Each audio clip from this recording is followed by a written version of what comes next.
야, 내가 10년 뒤, 20년 뒤까지 기자 생활을 할 수 있을까? 이런 의구심이 계속해서 커지는 거야. 솔직히 말해서 언론 업계가 어느 정도 구조조정이 돼야 돼. 즉, 망할 곳은 망해야 된다는 거야.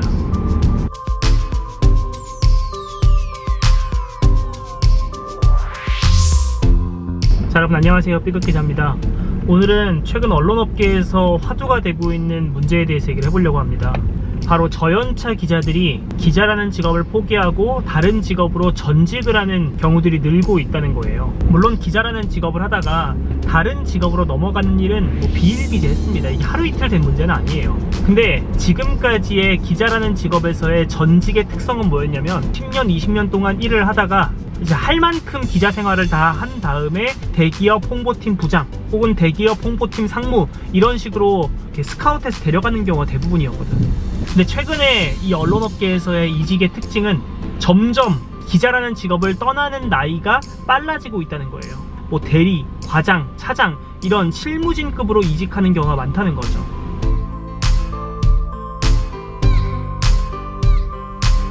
왜 젊은 기자들이 기자라는 직업을 포기하고 대기업 홍보팀으로 넘어가는가?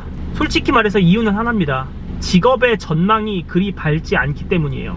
저연차 기자들이 생각하기에 야, 내가 10년 뒤, 20년 뒤까지 기자 생활을 할 수 있을까?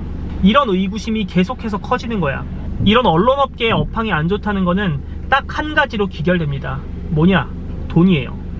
언론사도 기업이거든. 사회적 감시라고 하는 공적인 업무를 수행하지만 결국 언론사도 기업이에요. 신문사든 방송사든. 하지만 이 언론사의 수익 구조가 무너졌어요. 삼성전자는 반도체를 팝니다. 현대자동차는 자동차를 팔아요. 언론사는 신문과 방송 뉴스 프로그램을 파는데 그것들이 안 팔리는 거야. 독자들에게 안 팔려. 언론사의 핵심 수익 구조 자체가 무너져 버렸기 때문에 언론사의 업황이 지금 악화됐고 그것이 좋아질 기미가 보이지 않으니까 젊은 기자들이 줄이탈하기 시작하는 거야. 근데 문제는 뭐냐면 지금도 신입 기자 공채를 열면은 수백 명의 지원자들이 몰릴 유력한 종합지, 유력한 방송사에서도 기자들이 줄 이탈하고 있다는 점이에요. 그만큼 이 업계가 전망이 안 좋다는 것을 의미하는 거죠. 그렇다면은 이 타겟책이 뭘까? 어떻게 하면 이 언론업계가 부진을 끊고 젊은 기자들에게 희망을 심어줄 수 있을까? 솔직히 말해서 답은 없습니다. 근데 그 와중에 제가 3가지 정도의 대안을 가져와 봤어요. 완벽한 해답은 아니에요. 그것까지 설명을 해드릴게요.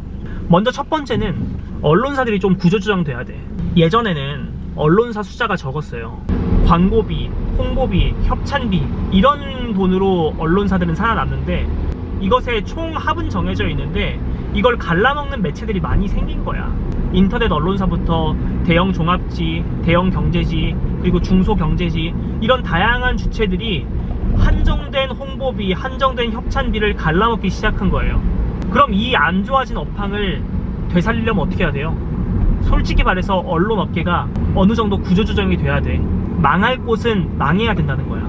솔직히 말해서 우리나라에 사이비 언론들이 진짜 많아.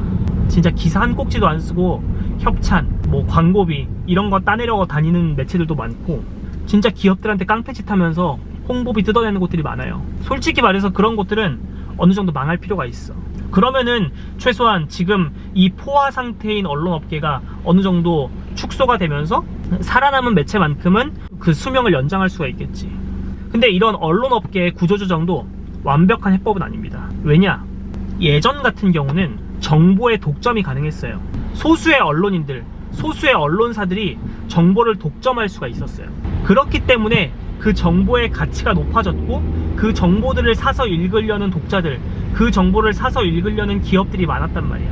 정보의 독점이 요즘 같은 시대에는 사실상 힘들어졌어요. 기자들만 정보를 알고 있는 게 아니야. 인플루언서들이 각자가 가진 어떤 레이더망을 통해서 정보를 획득하는 방법도 있고 개인 유튜브나 이런 창구를 통해서 정보를 송출할 수 있다는 거지. 그러다 보니까 정보의 가치가 많이 떨어졌습니다. 그리고 또 하나의 문제점은 뭐냐면 과거에 기업이나 지자체, 정부에서 홍보비를 지출할 때 2가지 목적에서 홍보비를 지출합니다. 리스크 대응 차원과 두 번째는 홍보 차원이에요. 이 리스크 대응 차원은 우리가 뭔가 잘못했을 때 이 언론사, 이 기자가 우리한테 안 좋은 기사를 좀 덜 써줬으면 하는 마음에서 지출하는 예산이에요. 협찬 광고비 목적으로 돈을 매긴 다음에 이 협찬 광고비를 통해서 언론사와 어떤 돈을 푸는 주체가 관계가 형성이 되고 어느 정도 나쁜 이슈, 안 좋은 이슈가 생겼을 때 이 기사를 좀 빼주거나 이 기사를 쓰지 않거나 이런 리스크 대응 차원으로 돈을 지출하는 게 있었어요. 실제 지금도 있는 거고. 그리고 두 번째는 순수 홍보비야. 예를 들어서 신제품이 나왔어. 혹은 새로운 아파트를 분양을 해. 예전에는 TV, 신문 같은 매체들밖에 없었기 때문에 TV, 신문에 무조건 광고를 내는 거야. 백화점이 오픈했다. 혹은 새로운 아파트를 분양한다. 이런 홍보 차원에서 홍보비를 편성해서 신문과 TV에 광고를 주는 거지.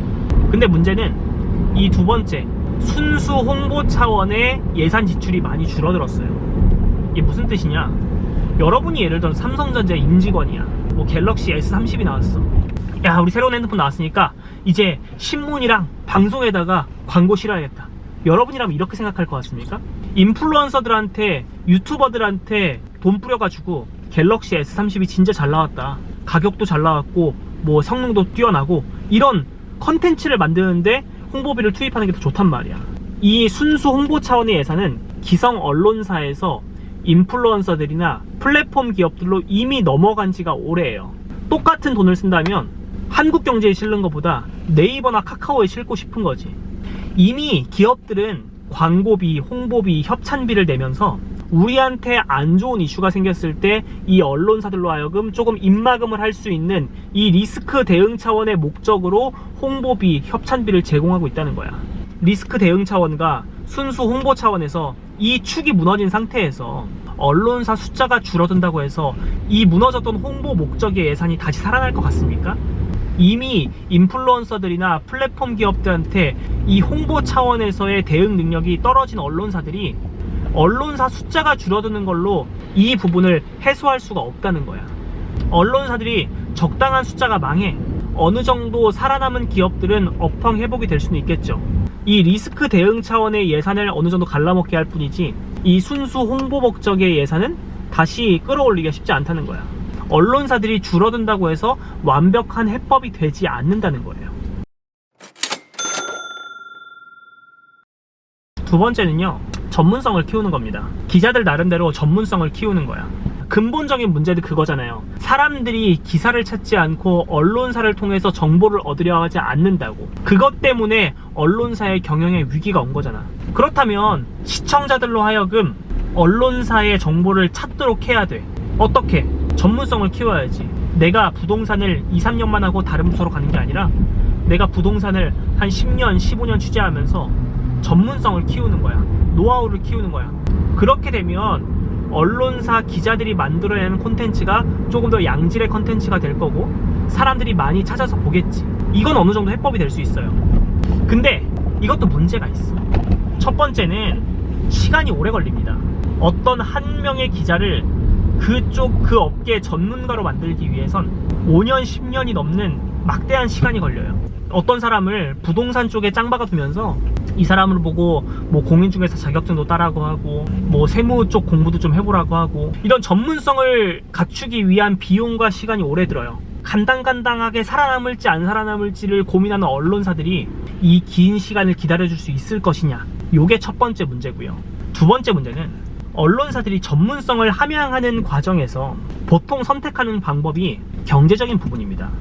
무슨 말이냐면 어떤 기자를 전문성을 함양시켜 정치부나 사회부 이런 쪽의 전문가를 양성하려는 게 아니라 경제, 부동산, 증권, 뭐 해외 증시 이런 쪽으로 전문성을 키우려고 하기 때문이에요. 과연 대중들이 언론사에게 원하는 게 어떤 주식 사라, 어떤 해외 주식 사라, 어느 지역 부동산 사라 이런 거를 원한다고 나는 생각하지 않거든요. 똑같은 부동산 이슈라고 하더라도 어느 지역 부동산 사라고 하는 전문 기자가 있고 전문 기자는 아니지만 대장동 이슈를 파헤친 기자가 있어. 똑같은 부동산 이슈야. 근데 대중들이 원하는 뉴스는 뭘까요? 어느 지역 부동산 사세요 하는 기자 뉴스를 보고 싶으세요? 이 대장동이 누구 것인가?